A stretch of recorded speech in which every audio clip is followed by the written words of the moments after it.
Did you guys happen to see the podcast that Kyle Brandt does with Aaron Rodgers? Yeah. Oh, yeah, No? we saw it. Great podcast. Love to see it. It's just we're bummed for Rodgers. He doesn't deserve this.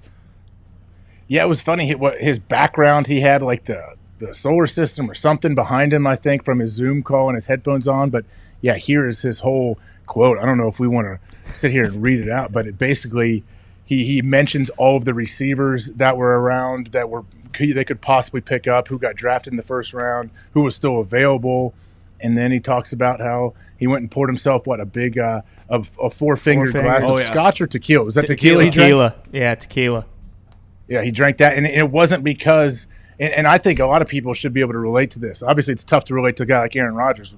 He's one of the greatest ever and makes hundreds of millions of dollars. But I think his thoughts on this, at least, he didn't come out and specifically say it. But he's like, yeah, I went and poured myself a big old glass of tequila and drank it down just because I knew I would be getting so many texts and calls from people. Oh, you okay? You all right, buddy? What's going on over there? How are you? And I get it, man. That's true. Like when you get cut in the league, you know how many texts you get from family members and friends that you haven't heard from in a while? Like, how you doing, bud? Are you okay now? Let me know if I can bring over some muffins to cheer you up. I'm like, hey, man, sure, I'm disappointed. Nobody's dead. I'm still alive. My family's still alive.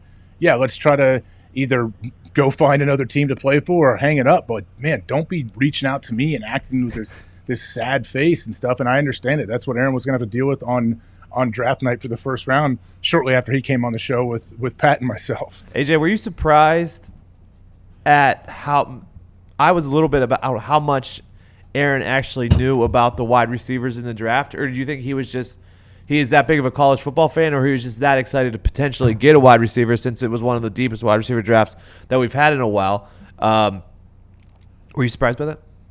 I wasn't surprised, no, because that's the thing. Aaron has unbelievable recall. Like, he could tell you mention a game to him, I guarantee you he can take you through tons of plays and what the defense was doing, and he can go over, he'll tell you about different players that are played at all different levels, high school, college, NFL.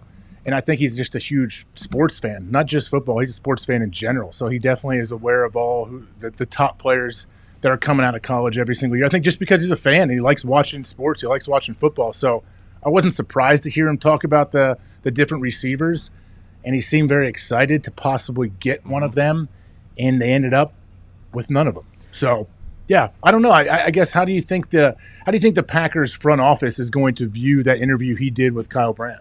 I mean, who cares? You know, he should be able to say what he wants to, and I don't think he said anything too crazy. You know, it's stuff that's been reported and said since the night of the draft. But AJ, with you being playing for the Packers for so long, they obviously need to do something to shore up the depth in the receiver room. But they're not typically the kind of team that goes after these guys that have been suspended.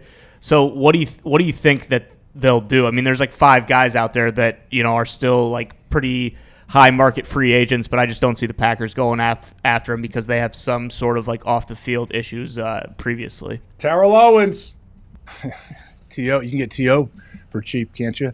I mean, yeah. I don't know, because it's a little different regime now. I mean, during my time there, I was drafted by Ted Thompson. He's not there, at least running the day-to-day anymore. Old Goody is the GM running the show, and Mark Murphy's the president, kind of overseeing everything, I think, and kind of pulling the trigger on things. So I wouldn't be shocked if they went out and tried to find some help, and if it was some guys that possibly had a checkered past or had some issues, they'd do their homework on them. But I mean, they want to win. They do, and if they can find somebody they trust that they feel like they could bring in and would be a good addition, I don't know why they wouldn't. I'm not sure how Gutekunst feels about that, and the rest of them about bringing in guys that do have a little bit of some past issues with their team or off the field.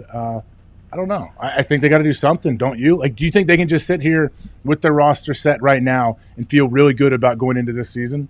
No. I mean, defensively, especially that you get a couple pieces here and there, but they didn't do anything to get to the 49ers level, and then you look at Seattle, who's getting better. They either stayed the same or took a step back this offseason. Tampa. AJ. What's up? You were a top 5 draft pick. How wealthy do you have to be where you start sipping on tequila? Like Aaron does it, The Rock does it, other wealthy human beings do it. How expensive is the expensive tequila where you can just sip on it? I don't know. I don't know much about tequila, man. I really don't. I know what isn't the Casamigos, the George Clooney, Randy Gerber tequila. That's pretty big. And then what is Añejo? Is that what? Did they make that as well? Yeah, all those people are very wealthy. I'm just saying, I've never once tasted tequila in my life where I was like, that'd be nice to sip on for a couple hours. I would say to be able to sip on tequila, you have to have at least $100 million in the not like $100 million contract. You have to have $100 million in the bank that you could get to.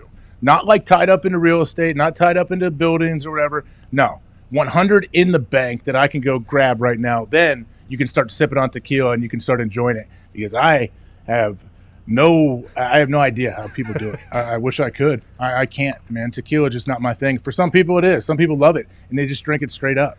And that just, I don't know. Do any of you guys, are you guys, I guess, tough enough to do that? Absolutely not. Great to know that we will never be sipping on tequila, AJ. But you mentioned family members and people Aaron Rodgers hasn't talked to reaching out. Would you, if you were a teammate, or when you were a teammate with Rodgers, rather, would you reach out to him like, hey, man, like I know Jordan Love happened, but you're Aaron freaking Rodgers. You can do this. Yeah, but that might make him even more upset because he's like, yeah, I know, bro. I know, idiot. Like, I know how good I am. I know what I can do. He wouldn't say that back, but he would be thinking that, no question. I did text him after they drafted Jordan Love. If you remember, we're doing our draft night spectacular show or whatever. Aaron comes on. He was scheduled to come back on. He's texted me throughout saying he wants to come back on, and then they trade up. They take Jordan Love, and I was like, oh, man. And I remember I eventually just sent a text, hey, man, don't worry about calling back. That's all I said. And then I talked to him a few days later, actually on the phone. But yeah, it's I knew what it would be like in his situation. And luckily for him, where he is living, he doesn't get great cell phone service. So he probably got sheltered from some of it. But yeah, man, it's a weird thing. It's more about it's not even like dealing with what it feels like for something like that to happen. Like I talked about earlier, if you're getting cut or whatever, it's more dealing with how everyone around you reacts when there's no real, it's uncomfortable on both sides. Like you want them just to act normal. They want to try to make it seem like it's normal, but they want to let you know they support you and they understand. When best case is just, I don't know, maybe keep it short, keep it simple. Hey man, who cares? You're Aaron Rodgers. That's all you got to say. So like for the Packers wide receiver group, besides Devontae Adams, who like they're hearing this stuff like where they need wide receivers and stuff like that, and they're hearing Aaron say this. Have you ever been on a team where it was known like a certain position group was the worst group on the team, or were you ever on that, or was the linebackers ever the worst position group on the team, and like how are they treated in the locker room? Man, I don't know. I hope not. I hope I wasn't a part of the worst position group on the team. That's not something I think that is really, at least on teams I've been on, is talked about a whole lot. Like, hey man, everyone's doing their job, but this tight end group's got to get it together. And they just suck. Like I haven't seen that, but it's definitely individual players if they're underachieving or playing really well in practice, but they don't show up in games. That's something that might get addressed. Not maybe a vet will take them to the side during practice or during some downtime and let them know, hey man, like this isn't who you are. We need you to be more. And coaches can try all they want, but I think players, if it's player to player, you might get mad at first, but then you'll calm down and hopefully it'll change the direction, I guess, that you're headed.